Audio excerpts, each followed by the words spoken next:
मोरो मन तोला देखे बर है,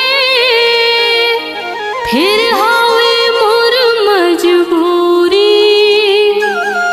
जल्दी मिलूं मोर पिरोहिल, मिटही तुर मोर दूरी। आमा मोरे कोयली कुहके, गजब फूले है परसा।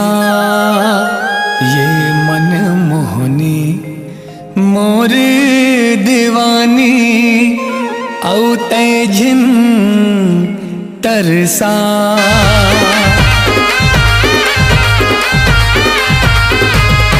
कहा आहूं कह रहे वो रानी, कैसे नहीं आए काबर तय नहीं आए।